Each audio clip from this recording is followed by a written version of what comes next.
Tout le monde, on se retrouve aujourd'hui pour parler hydratation. Je vais aujourd'hui vous parler donc de comment hydrater ses cheveux, dans quel cas on les hydrate, quand est-ce qu'on les hydrate, avec quoi on les hydrate. Et puis je vais aussi parler du coup de pH, un peu de porosité et de à quoi il faut faire attention quand on veut s'hydrater les cheveux. Donc tout d'abord, dans quel cas on va s'hydrater les cheveux? Généralement, on a besoin d'hydratation quand on a les cheveux secs. Mais il ne faut pas confondre la sécheresse-hydratation avec la sécheresse de la nutrition, qui est dans le cas où on a besoin de nourrir nos cheveux. C'est-à-dire que la sécheresse d'hydratation est une sécheresse où les cheveux sont un peu pailles, mais ils sont moins secs que la sécheresse dans le cas d'un besoin de nutrition. Et dans le cas d'un besoin de nutrition, il va aussi être cassant, ce qui n'est pas le cas dans le cas d'un besoin d'hydratation. Euh, donc la première chose, la sécheresse. Ensuite, on va avoir des frisottis, généralement quand on a besoin d'hydratation. On va aussi avoir tendance à avoir les cheveux qui gonflent face à l'humidité. Et puis, une dernière chose, on va avoir facilement des nœuds. Voilà. Et puis, l'hydratation est très très connue, est un besoin très très connu chez les personnes aux cheveux frisés qui ont du mal à discipliner leurs boucles. Donc voilà un peu les cas dans lesquels on va avoir besoin d'hydrater ses cheveux. Donc on a plusieurs produits pour hydrater ses cheveux. Ces produits vont généralement se rapprocher d'un pH proche du cuir chevelu. Donc le cuir chevelu a un pH entre 4,5 et 6,5. Donc on va dire aux alentours de 5. Donc ces produits vont se rapprocher de ce pH de 5. Et ce pH donc acide va nous permettre de refermer les écailles. Donc si on veut parler par exemple de porosité, on sait que les cheveux qui ont besoin d'hydratation sont souvent des cheveux qui sont poreux. C'est-à-dire que ces cheveux ont les écailles ouvertes. Donc c'est le cas généralement des cheveux bouclés. Donc plus on a les cheveux bouclés, généralement plus on a les écailles ouvertes, plus on a les cheveux raides, plus elles vont être fermées. Donc l'hydratation est souvent nécessaire chez les gens aux cheveux bouclés, enfin est systématiquement nécessaire chez les gens aux cheveux bouclés à crépus, ondulés à crépus, et moins nécessaire chez les gens aux cheveux raides. Voilà, donc c'est la partie porosité. Donc le pH, on a dit aux alentours de 5, donc on va retrouver les produits comme les yaourts, comme les compotes de pommes, comme donc la pomme est acide.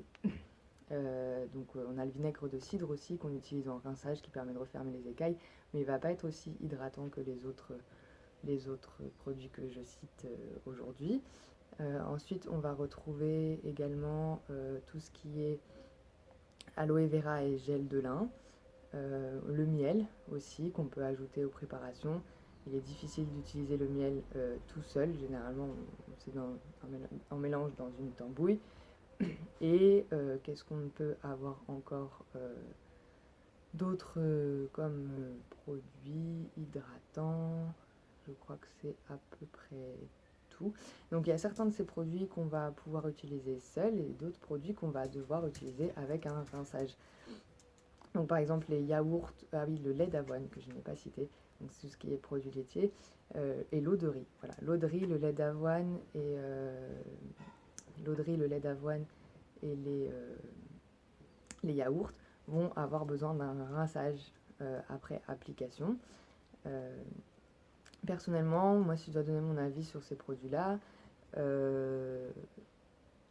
ils ont une certaine odeur qu'il faut qu'on apprécie ou qu'on n'apprécie pas.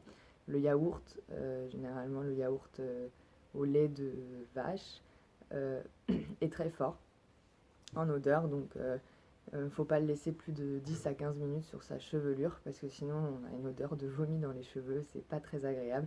Donc je conseille d'utiliser plutôt des laits végétaux, mais on va pas pouvoir les laisser bien plus longtemps parce qu'il y a quand même une odeur laitière que certains peuvent apprécier, que d'autres ne peuvent pas apprécier, mais qui est assez forte. Donc moi je suis pas hyper partisane des produits laitiers. Ensuite on a le lait d'avoine où l'odeur est quand même plus agréable. Et l'eau de riz aussi qu'il faut apprécier, enfin c'est des odeurs en fait, soit vous les aimez, soit vous les aimez pas, il faut tester comme toujours. Euh, mais en tout cas ça marche pour hydrater vos cheveux. Donc ces produits-là on les utilise après des shampoings.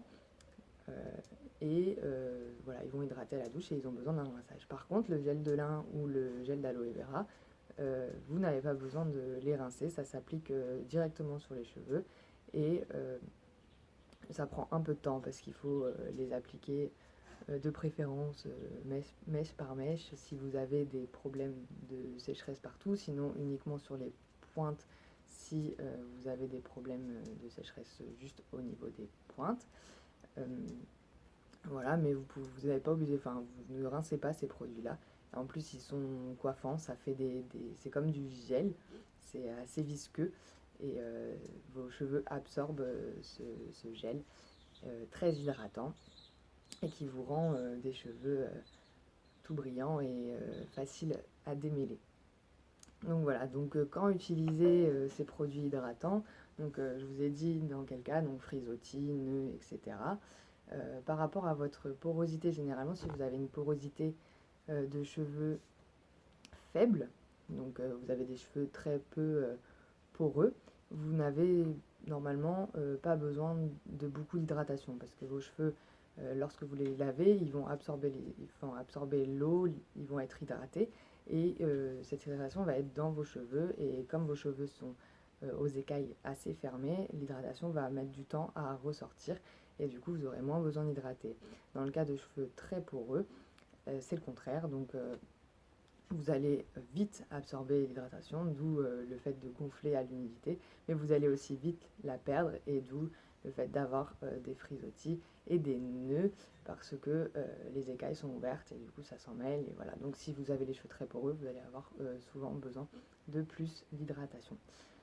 Voilà, alors il faut faire attention à une chose, mais normalement, si c'est le cas, vous n'avez pas besoin de vous hydrater les cheveux. C'est dans le cas où vous avez beaucoup de sébum. Ces produits ne sont pas lavants, donc vous ne pouvez pas utiliser des produits hydratants si vous produisez beaucoup de sébum.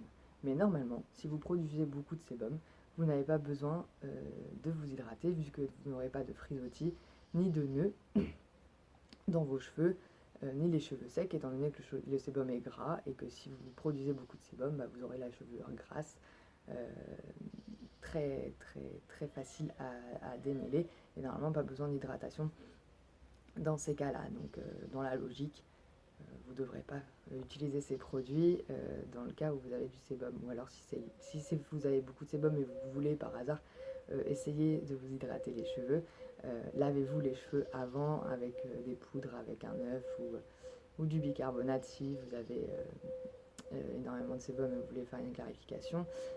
Et puis ensuite, faites le soin hydratant. Donc voilà, c'est soit après un lavage avec un rinçage, soit avec un rinçage pour les yaourts, le lait d'avoine ou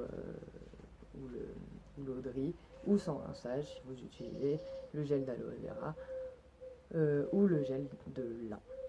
Voilà. Donc j'ai fait le tour pour l'hydratation. J'espère que j'ai pu vous éclairer sur ce point-là et que vous pourrez savoir mieux vous hydrater les cheveux à partir de maintenant. Voilà, donc je vous souhaite une très bonne journée où que vous soyez et puis on se retrouve très vite.